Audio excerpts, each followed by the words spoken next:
You're tuning into Black and White Sports on YouTube. The no-holds-barred truth on sports. The main event starts now. I'm back. Rodrance for Black and White Sports, and we've got a huge story coming out from the IOC and the Olympic Committee as they have decided no thank you to BLM propaganda at the Olympics.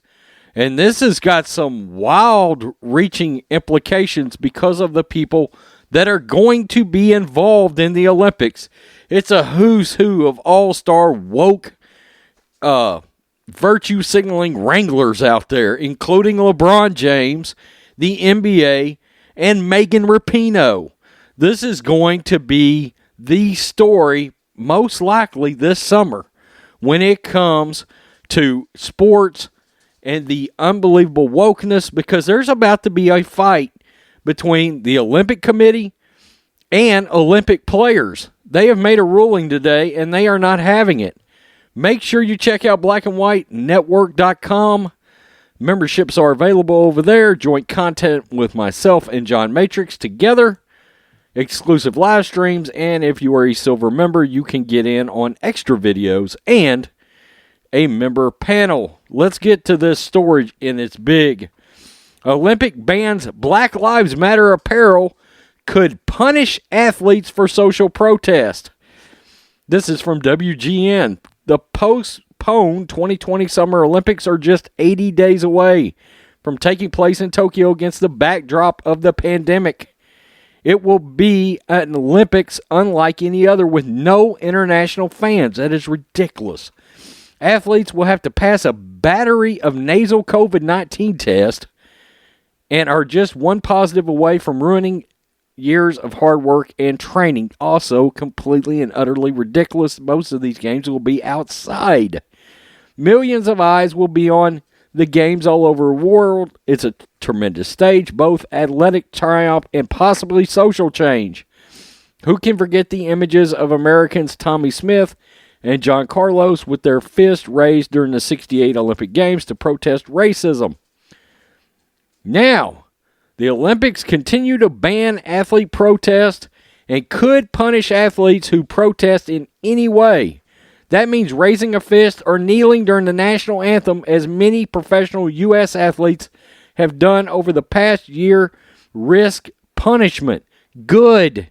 It's about time some kind of organization has stood up and said, we're not bringing political or social narratives into our organization and or our sports. IOC bans Black Lives Matter gear. The International Olympic Committee got very granular with what is not allowed. It said specifically, the slogan, Black Lives Matter, will be banned from athletic apparel at the Summer Olympics. It's part of the IOC's long-standing ban on demonstration or political, religious, or racial propaganda. And that's exactly what it is, propaganda. On the playing field, the medal stand, or during games' official ceremonies.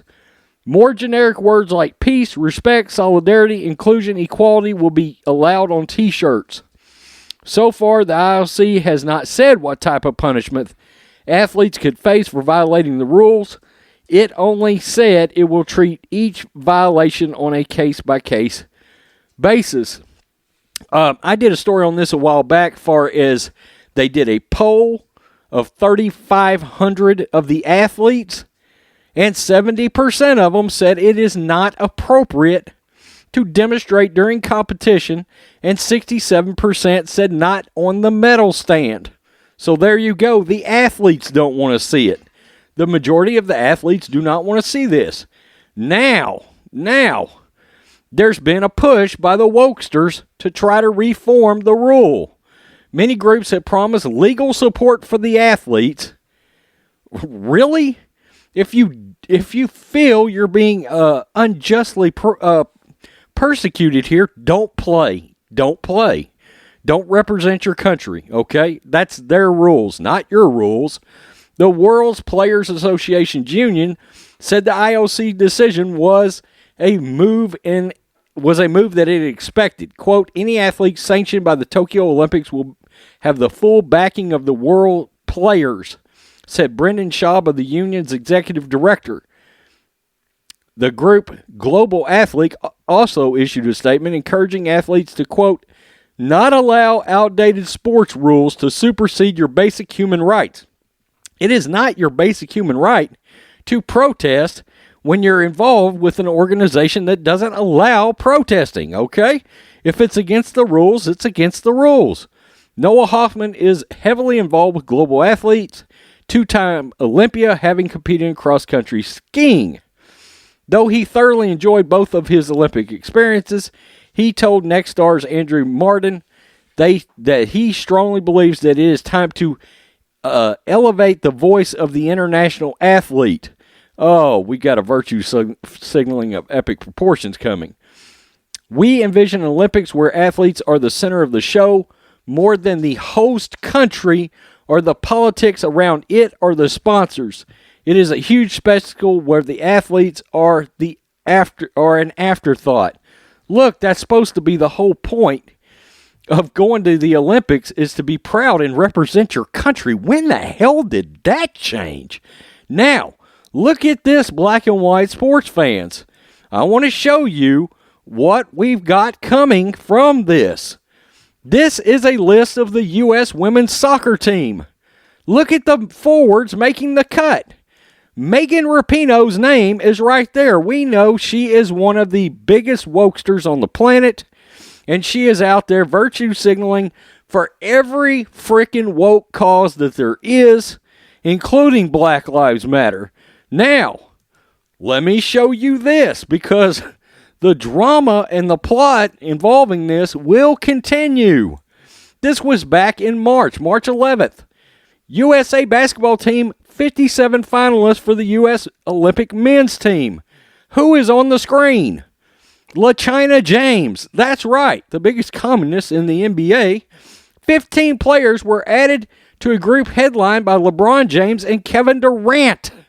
Okay, so we've got a showdown coming. There is a showdown coming involving the Olympics. Don't want them protesting and can't wear their Black Lives memorabilia, propaganda on them around the Olympics while they're participating, medal stand. You can't have it on out there anywhere. You can't have it on. Good for the Olympics. I hope they do not bend the knee. I hope they do not bend the knee. It looks like they're acting like they won't bend the knee. We will see. We got to remember, there's a lot of countries involved here that would not put up with this shit in their country. The BLM movement in general, okay? We know what kind of a movement that is, right? Right? Marxist organization. Let's just keep it real. I wonder if Patrisse Cullors, has Cullors bought any other new houses lately? All right, we know that's a fiasco. It's never been about Black Lives Matter. Look, I think most people that have done their research on the organization at this point know what the organization is about. And everybody involved is full of crap, including LeBron James. All right? So, I applaud the IOC in taking a stand and saying we're not allowing Black Lives Matter propaganda to be involved with this Olympics. It's a shame Adam Silver, Rob Manfred, Roger Goodell, and so many of these others did not actually do this. Come out, make a hard stance, and say, we're not allowing this. We're not allowing this in our organizations, period. We're not getting political, and that is why sports has taken such a beating. But we'll see. We'll see. As the LeBron Jameses and the Megan Rapinoes and as superstars begin to threaten to pull out, which is probably what's going to happen, we will see if the IOC bends the knee. But again, you've got a lot of other countries involved, a lot of athletes from other countries. And look, this guy that just made this statement about it should be about the athletes and not the country. I'm sorry, you're full of shit. It's about both, okay? It is about proudly representing your country, and in our case, independence, all right? Independence, freedom, being patriotic, loving your country. And the BLM, I don't think they love this country that much. If you ask me, You can't get in the streets and burn an American flag and ever sell me on that. Tell me what you think, black and white sports fans. This is going to end up being the big sports story for the next several months, is who is going to blink here. Peace. I'm out. Till next time. Thanks for watching the show. Be sure to like, comment, and subscribe. Be sure to tune in next time on Black and White Sports.